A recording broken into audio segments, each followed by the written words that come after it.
And tonight on our Great American panel, she is a Fox News contributor, host of the nationally syndicated radio talk show, The Leslie Marshall Show, appropriately entitled by Leslie Marshall. He is the president of Penn Financial Group, the author of The Next Great Bull Market, business expert. Mac McCall is back. And this is unbelievable. Best-selling author, brand new novel is called Goddess of Vengeance. Jackie Collins is back. You have sold over 400 million copies of your books. Worldwide, yes. Worldwide, nothing. 400 million is 400. That is insane. I know, it's a lot of books. But it's great. I have the most fabulous fans and readers that just stick with me. I know, and they're X-rated, these books. Of course they are. That's why you read them. I read them and I blush, you know that. Do I make you blush? Yes. I'm probably the only person in the world who does. Ah, that's probably true. I was going to say, at least someone does. All right, you going to explain away the NY-9? Give me your liberal spin. I'm interested. Well, you know, I said in the lobby that I was going to give you something new, but you have to admit that this is not, first of all, this is not a district that's going to be there in a year. And only because of what happened. Well, yeah, but Sean, the bottom line is, this is, in America, it is not uncommon for Christians to vote for a candidate based on one issue such as abortion. And that candidate is usually a Republican. This is an issue. This seat was held. This is 75% Democratic registered. It has been in Democratic hands since the 1920s. And if you don't see this 20-point swing from what Obama won and the loss in this election as a repudiation of Obama's failed policies, you're not being honest. I am being honest, because I don't think it's a strike at Obama, quite frankly. I think it's a strike at anyone, regardless of their political title, being Israel and being pro-Israel. That's a whole different story. That is a whole different story. Is that a repudiation of Obama? I don't think it's a repudiation of Obama necessarily. You have an altar of Obama at your house with like candles or something? Do you think he's a good president? No, I used to have one of Hillary, and I had to take it down. But I regret starting the Stop Hillary Express. All right, what do you think? Well, you know, you look at this, and like you said, it's a highly Democratic district. This tells me that the vote has now gone from just pro-Democrat, pro-union to now anti-union, anti-blue collar. And that is what won Obama the election. This is reminiscent of going back to the Bush days. You know, why do you think Obama won in my mind? It was an anti-Bush vote. Now we're seeing the anti-Obama vote. If this continues to grow and unemployment stays like it is, there is no chance Obama will be reelected. No chance at all. I don't care who runs, Leslie. It really does depend on But add to this the polls. Look at the polls. The polls show he's at the lowest number. By the way, President Bush in his first term didn't go below 46%. You know, if you look at his numbers on the economy, it's in the 30s. Look at how, look, you've sold 400 million books. Yeah. I know you care about your readers. Of course. And now people are struggling, you know, to go on a family vacation, to buy books. Which I think is shocking, because we have a president whose wife has spent more money on vacations in the last year, like $10 million, taking her friends here, there, and everywhere, while people are on the breadline in this country. And it's shocking. To me, that's shocking. And I think that vote reflects what the people want. I agree. For example, if you're going to go to Martha's Vineyard and hang out with all the rich and famous in Martha's Vineyard, do you think the husband and wife can coordinate their flight times in and out? Did they really need to take two separate airplanes? Barack goes at one time, she goes at another time, he leaves? No, absolutely not. Take one plane, right? Absolutely not. I want to hear what Leslie has to say about that. Well, come on, guys, you're splitting hairs. Did the former president, did George W. Bush and Laura always fly together in the same plane? Were there sometimes separate planes? Sometimes it's a security measure. They're tone deaf. Are you tone deaf? No. Because there are people, there's 22% of kids in poverty, 46.2 million Americans now below the poverty line, which is not very high. And you've got the underemployed, you got people that are unemployed. We don't even count half the people anymore that are unemployed. You don't think that's tone deaf? No, I don't think it's tone deaf, because I think that every world leader deals with that, with their country. He's not a king. This is our money, not his. He is a president, and he is a world leader. And this happens with every president, regardless of their political affiliation. But he has spent much more money than Bush ever did. Tons more.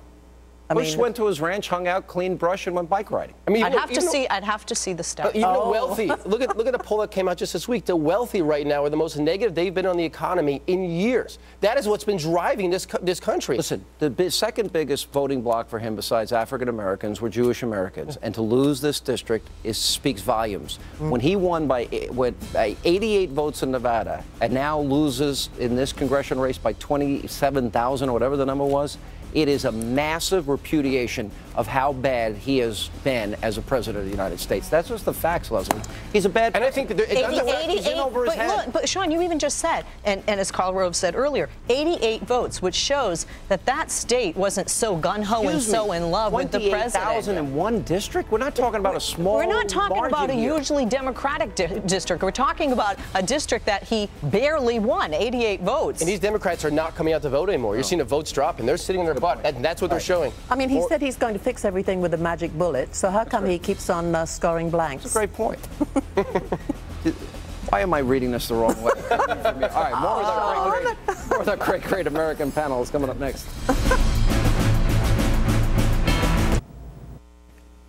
And we continue with our great American panel. Why can't I ask Leslie what her age is? Not ask women their age. Why, I just did ask her. I know you did. That's where did that rule come from? Where did it come from, Leslie? Help me out here. Well, people ask me my age all the time. It's different. You're a man. Men are different. Double standard. Yes, and there's a double standard in politics, too, because I find that the American people would vote for George Clooney if they could and have him as the next president. You know that, don't you? That's frightening. Yeah, it is frightening. 14% Why is that? moment. Because they think he's good looking? Yeah, because they go for looks and they go for a macho kind of man. And in other words, these studs that you write about in your books. Yeah, they could be president. All of them could be president. You know, Jack Python. How many times is the word quiver ended in one of your books?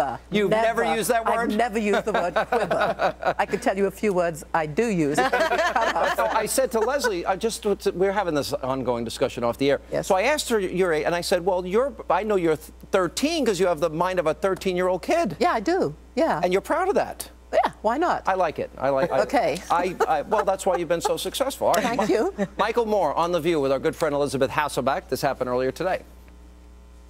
Listen, if we start to say that we're afraid to hold trials because terrorists might hurt us, we look like a bunch of wusses. That's not why I'm saying we shouldn't hold trials. We're Americans, and if you come here and kill us, we will hunt you down, and we will take you into court, and we will put you on trial, and if need be, you will receive the maximum punishment for what you did. What is wrong with that? That's what we are as Americans. That is the right granted to our citizens. Even those citizens here who do not abide by law are granted those rights. Osama bin Laden never deserved those rights. Never did, ever.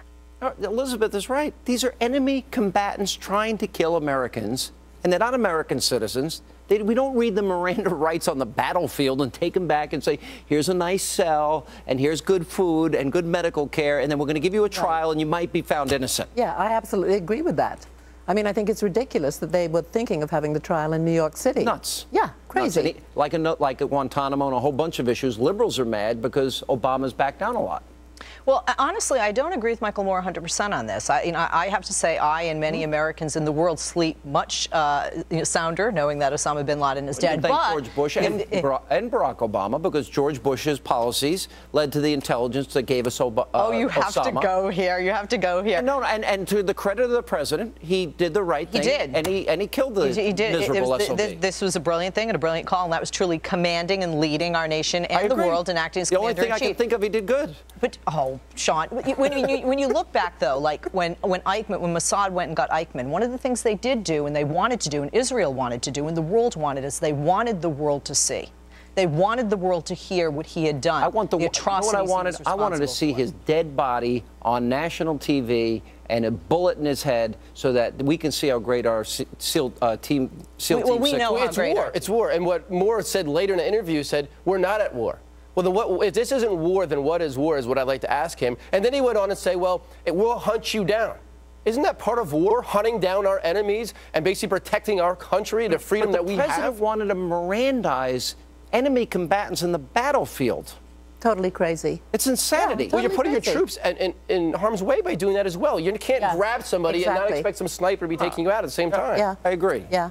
Well, let's grade the president. If you were going to grade the president overall, what grade would you give? Well, I did not vote for him, and I am an American citizen now. I didn't vote for anybody in the end because I decided I didn't want to vote for McCain, and then I didn't want to vote for him. What grade would you give him? Grade. Okay, 2. 2 out of 10? Maybe 1.5. I give him an F, and it's based solely on the economy and where this country's going. F because that's across the board. solely his responsibility. All right, you have an alter. He's a leader.